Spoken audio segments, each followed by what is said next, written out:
Magandang araw mga kaibigan. Bigyan natin ngayon ng opinion, reaction itong post ni Senator Amy Marcos 2 hours ago. Sabi niya, siya sa anak nga makalipat. Ilocano word ito. Sabi niya, hindi ako nakalimot. Sabi niya, ang totoo, hiyang-hiya ako kay Manong, meaning si Manong Chavit Singson. Kasi nandyan yung litrato nilang dalawa ni Chavit, Governor Chavit. Ang totoo, hiyang-hiya ako kay Manong Chavit dahil lubos at walang humpay ang kanyang tulong noong 2022. Yan ang sentimento ng nakakaraming Ilocano at loyalista. Sayang na sayang. Tinuruan naman kami ng tatang kong tumanaw ng utang na loob. Basta ako, hindi ako makakalimot sa mga nagmamahal sa amin.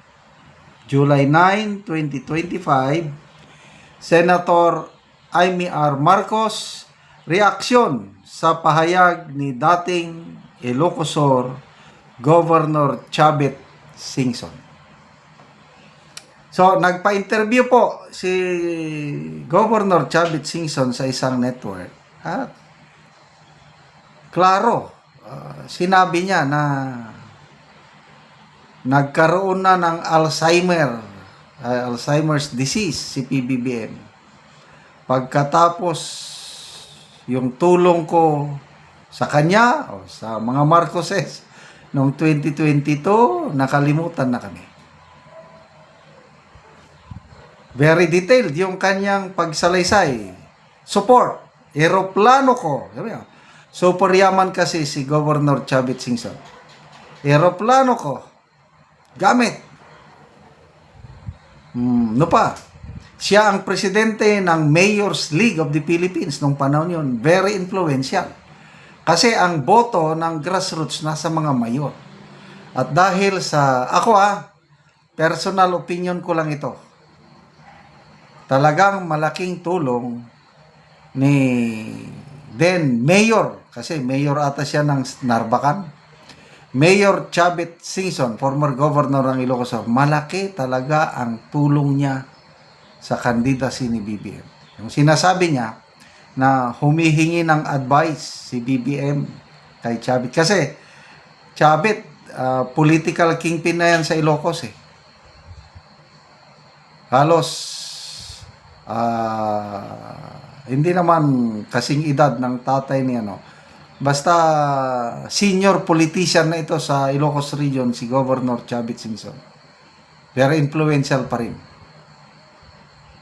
Kaya nung bago yung election ng 2022, lumapit si BBM kay Chavit at yun, nag-advise siya na mag-file ka ng presidency. Kailan kung tatakbo si Mayor Sara, mag-slide down ka to Vice President dahil walang makakatalo kay Sara Duterte. Yan ang advice ni Chavit Singson. Walang makakatalo. And I agree. Kasi kami, as a family, nakahanda na kaming botohan si then Mayor Inday Sara. Dahil nga siya yung frontrunner sa surveys. Nabigla na lang kami nung biglang nabuo ang unit team. Ayun. BBM ng presidente, Mayor Sara ng nakakabigla yun. But anyway, akala namin magbubunga ng mabuti dahil continuity nga. Wala eh. Nakalimot. So, salamat, Senator Manang Amy Marcos, sa iyong pagtanaw ng utang na loob sa mga nakatulong sa inyo, lalo na ang mga Duterte, lalo na dito kay Governor Chavit Singson. So, last nga pahayag ni Governor Chavit Singson doon sa interview niya sa TV, I will support VP Sara. Never to Marcos again. Yun. So, may puhunan na si VP Sara sa Ilocos.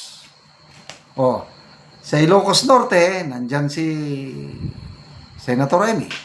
Ilocos Sur, nandyan si Governor Chavit Singson. So, wala na yung tinatawag noon na Solid North. Pagdating sa 2028, mahirapan na. Magbasa tayo sa mga comments ha. Marami ng Ilocano na dismayado na kay PBBM. Kami, Ilocano kami. Mga kamag-anak ko sa Ilocos, ganon din sila. Noong 2 months ago siguro, nasa Metro Manila kami, sakay kami ng Grab, taxi. So napunta usapan namin sa politika. Tinanong namin, taga saan yung Grab driver? Ay, Tagalawag ako, sir, ma'am. Ay, nag-Ilocano na kami. Ay, makamarcos ka nga rod Kung namin. Ay, okay na. I'm sorry, medyo bad word na yan.